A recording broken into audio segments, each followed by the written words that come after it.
En Venezuela, el chavismo se blindó ante un nuevo parlamento que será de mayoría opositora, mediante la designación en forma express de 13 magistrados del Tribunal Supremo de Justicia. En medio del debate, la oposición insistió en el carácter ilegítimo de las designaciones y se retiró del hemiciclo para el momento de la juramentación. En Caracas, Daniela Zambrano, periodista NTN 24, tiene la información. Daniela, buenas tardes. Hola, buenas tardes. Fueron 4 sesiones extraordinarias en menos de 48 horas que culminaron este 23 de diciembre con la designación de 34 magistrados al Tribunal Supremo de Justicia por la mayoría simple de la bancada oficialista. 13 magistrados principales y 21 suplentes cuyo periodo estará vigente por los próximos 12 años. La oposición insistió en el carácter inconstitucional de esta designación. Denuncian además que se forzaron algunas jubilaciones, pues algunos de estos magistrados el periodo realmente se vencía a finales del año entrante, por lo que aseguran esta renovación de parte del Poder Judicial correspondía a la nueva Asamblea Nacional que se instala el 5 de enero y que será de ahora en adelante de mayoría opositora. Veamos el siguiente informe. Ustedes fueron electos no solo legalmente, sino legítimamente. Felicitaciones y les deseo lo mejor para esta Navidad.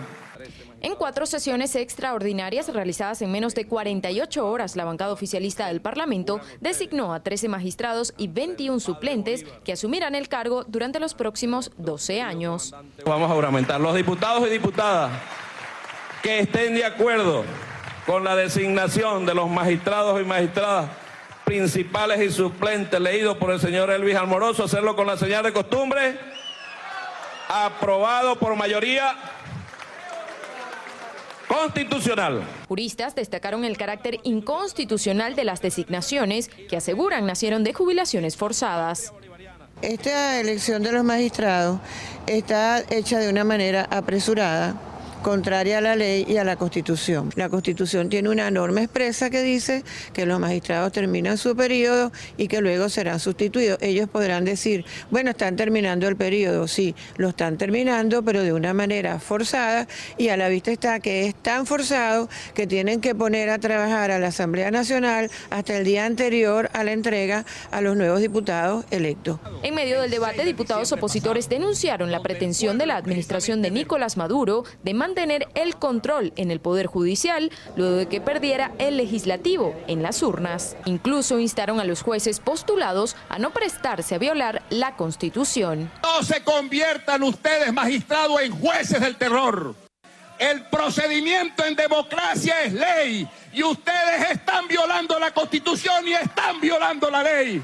Según lo establecido en la Carta Magna, los magistrados solo pueden ser destituidos por falta grave calificada, además por el Poder Ciudadano, que también controla el gobierno. Sin embargo, la oposición podría buscar la nulidad de las designaciones por considerarlas ilegales. Podrían hacer el cuestionamiento, revisar las credenciales, la forma en que se hizo el procedimiento, y de considerarlo procedente, eso se podría considerar nulo a los efectos de volver a convocar a el nombramiento de nuevos magistrados que sí llenen los requisitos exigidos por la Constitución para esos cargos.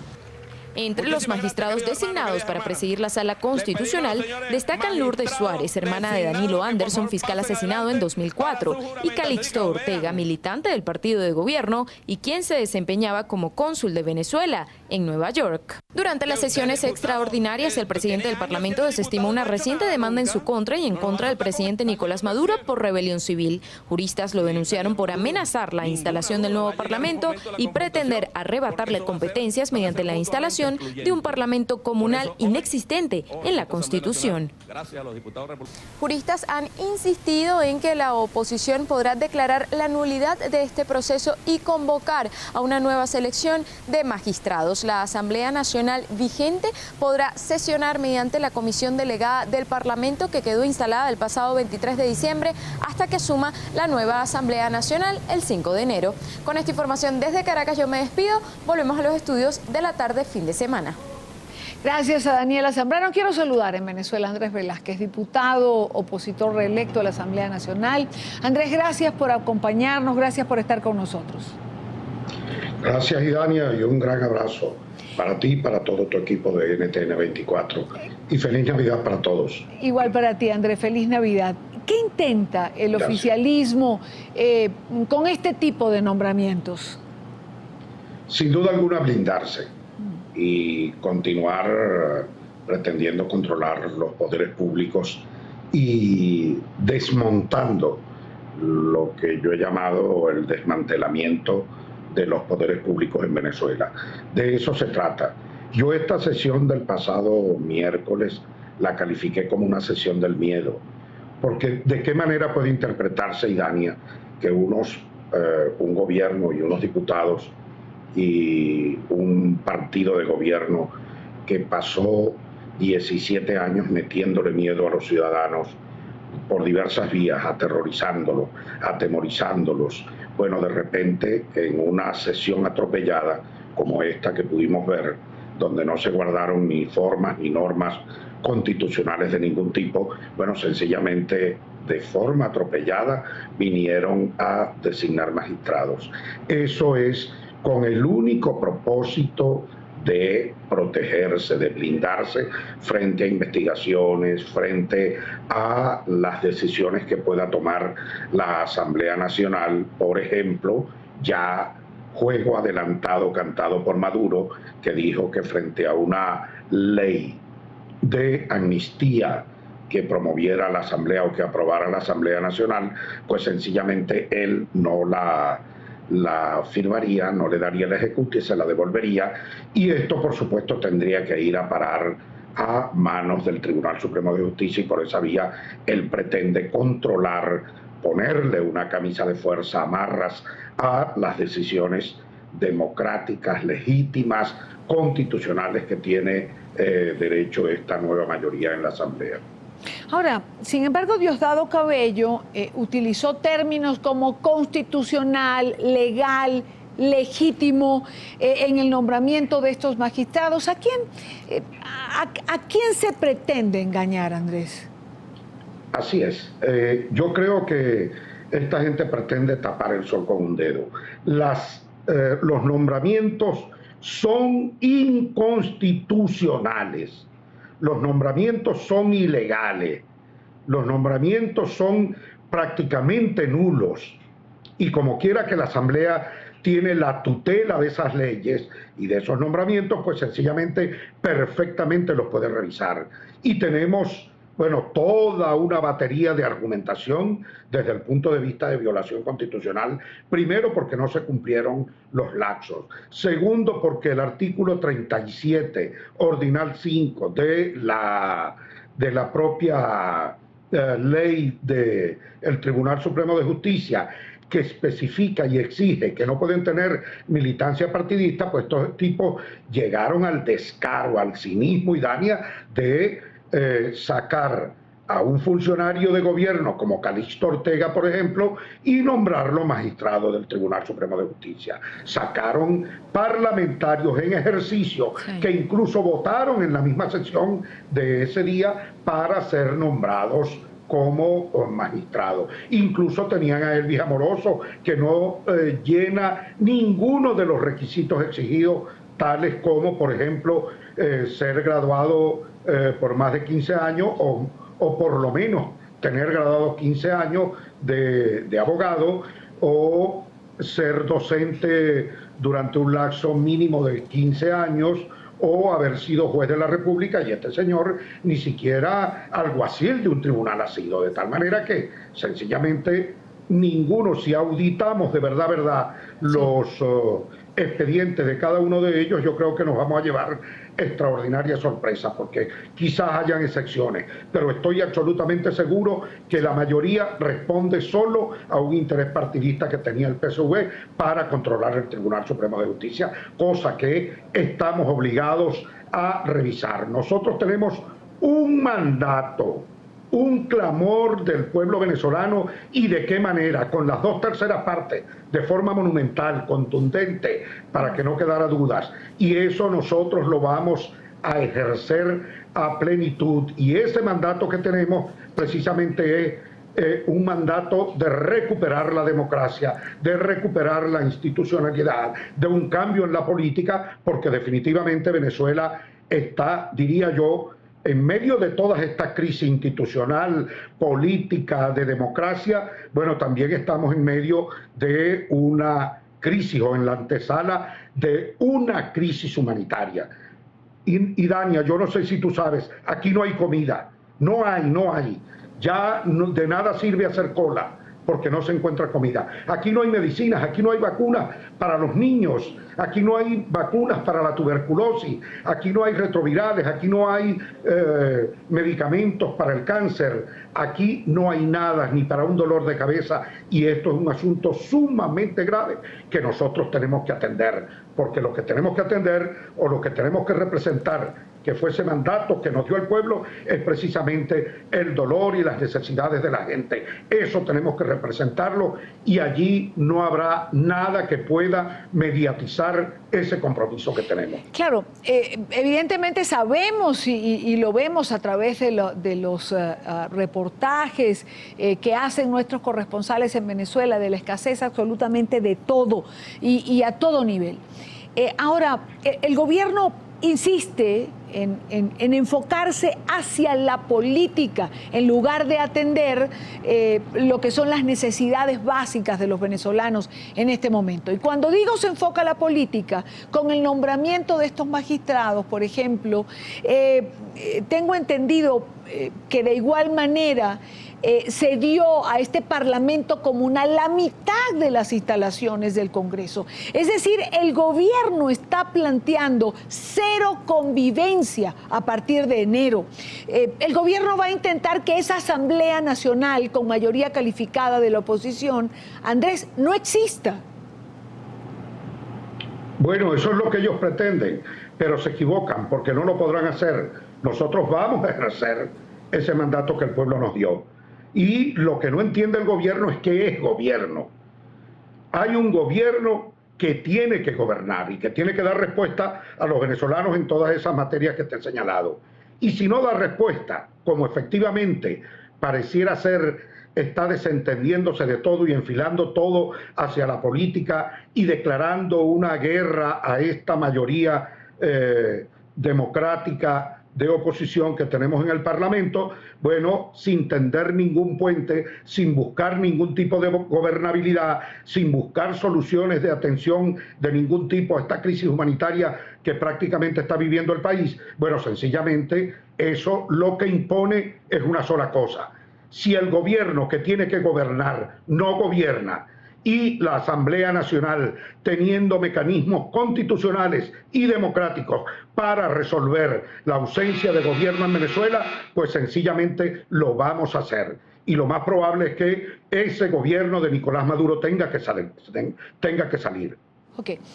Para hacer todo eso de lo que estamos conversando, se necesita también una oposición cohesionada y unida.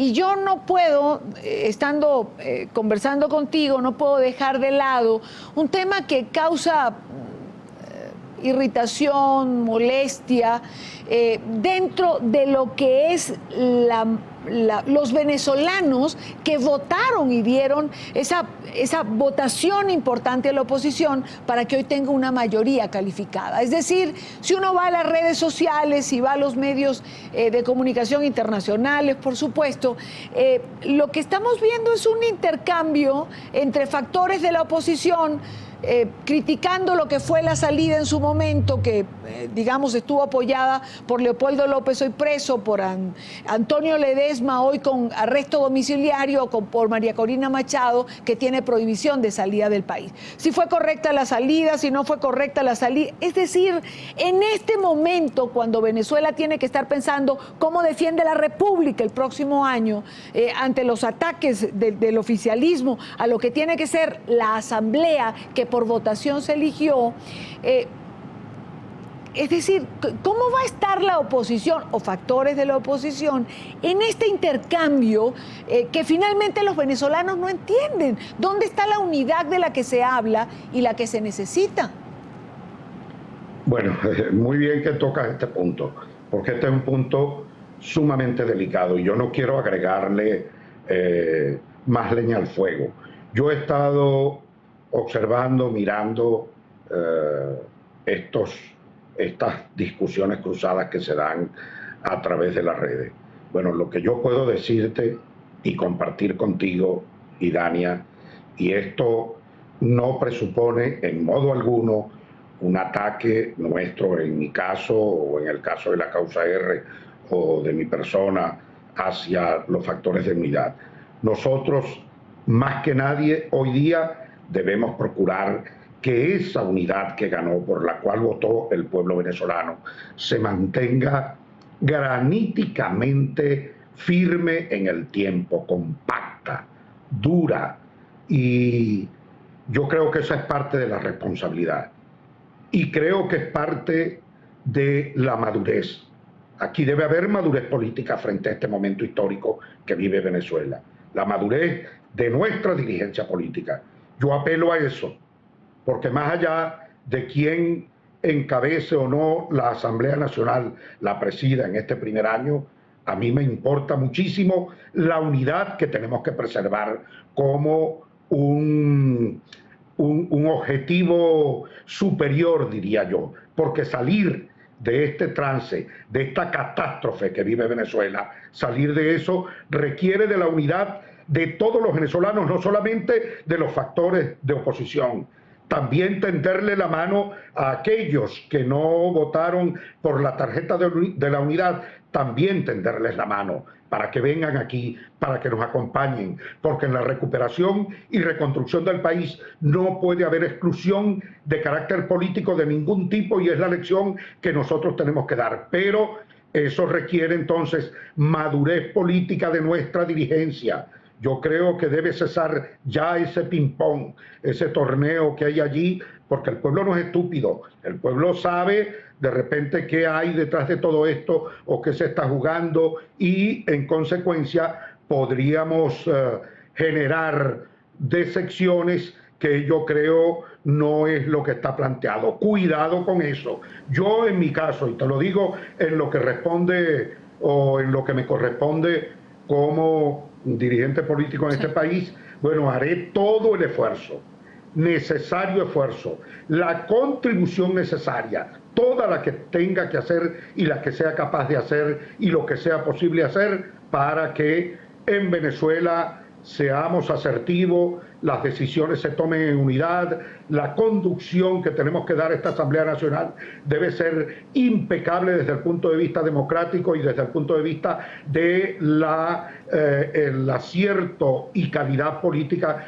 que debemos poner en marcha. Esto para nosotros es fundamental, Idania, y yo comparto contigo la preocupación y aprovecho entonces para decirlo públicamente y hacer el llamado a la calma y a la madurez. Hay otras cosas que están por encima de cualquier otro interés en este instante, que es la conducción del país, en el entendido de que no tenemos el gobierno. Cuidado que nos estamos peleando por algo que no tenemos todavía. Lo que tenemos es la Asamblea, no el gobierno. Para ganar el juego de béisbol hay que cubrir los 9 innings y nosotros hemos ganado el primer inning. Faltan todavía 8. Ojo con eso. Recuerdo, Andrés, una entrevista que hacía hace unos días atrás con el abogado constitucionalista Juan Manuel Rafali, cuando el gobierno habló del Parlamento Comunal, y él decía: yo hago un llamado a la sindéresis, yo hago un llamado a que la reacción en este momento tiene que ser de hombres de Estado, con visión de Estado. Él, por supuesto, hacía una llamada a los factores de gobierno, pero yo creo que es absolutamente válido que la llamada sea hoy también a hombres de la oposición, porque hay que tener visión de Estado, de ese Estado que la oposición pretende recuperar y reconstruir. Así es. Yo creo que el reto, el desafío que tenemos por delante, desde el punto de vista democrático, desde el punto de vista constitucional e institucional del país, desde el punto de vista ético y moral, porque este país tenemos que recuperarlo. Aquí no se puede estar hablando más de que personeros del alto gobierno estén ligados a narcotráfico y cosas por el estilo, ni que nuestras Fuerzas Armadas forman parte de algo que llaman el cartel de los soles para el tráfico de drogas en Venezuela, de cocaína hacia otras partes, hacia otros continentes. Bueno, todo eso nosotros tenemos que recuperarlo, y en consecuencia la responsabilidad que tenemos hablando de esos desafíos y de esos, de esos retos que tenemos por delante, la responsabilidad es muy grande. Y eso requiere paciencia, no caer en provocaciones del chavismo, no caer en ningún tipo de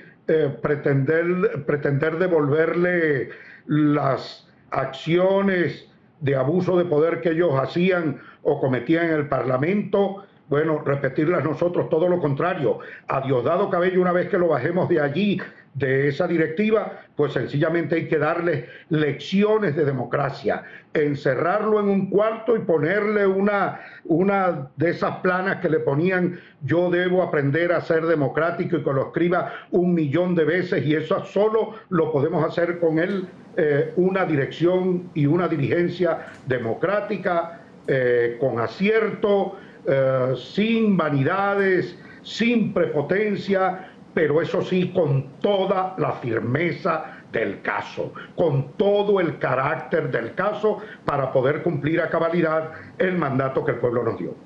Andrés, gracias por acompañarnos en la tarde de NTN 24. Gracias a ti, Dania, y de nuevo un gran abrazo, y bueno, pendiente que el 2016 Venezuela viene cargada de cambios. Ojalá, Andrés, ojalá y así sea. Buena tarde para ti, Andrés Velázquez, diputado reelecto a la Asamblea Nacional de Venezuela.